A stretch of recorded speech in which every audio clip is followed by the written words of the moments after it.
squashing political dissent. That's what I want to talk about today.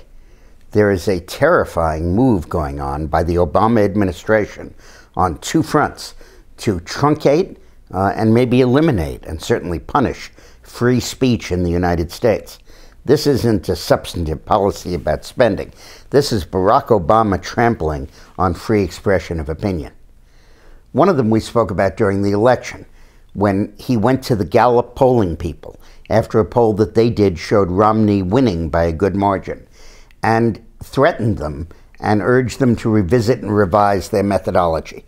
Gallup told them where to go, and in August of this year, the Department of Justice joined a whistleblower lawsuit brought by a member of the Gallup staff that was a totally frivolous, ridiculous lawsuit, and they joined it as co-plaintiffs, and in fact brought several other government agencies into it, alleging that Gallup had defrauded the federal government in survey work that it did for the government.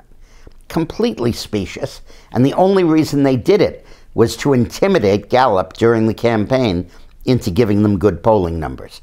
And by the way, Gallup's last poll had Romney winning, but we'll talk about that another time.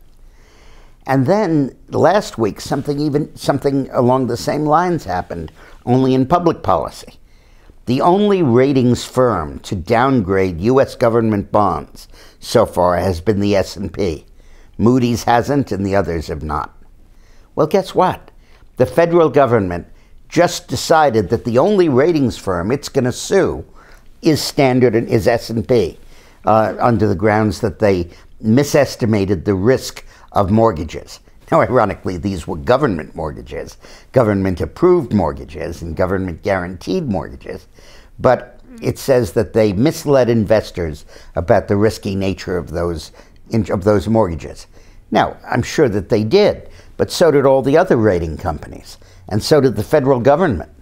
And for them to sue S&P when it is considering a further downgrade of U.S. government securities, and when Moody's and the others are considering following them and downgrading them because we're not lowering the debt and we're not really reducing the deficit, to file this lawsuit from the Justice Department is like, you know, the Jackboot crushing Dissent, and is really, really scary.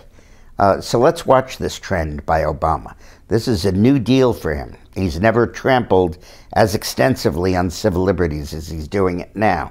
And he's using his Justice Department as a weapon to squelch dissent. Thanks a lot for watching.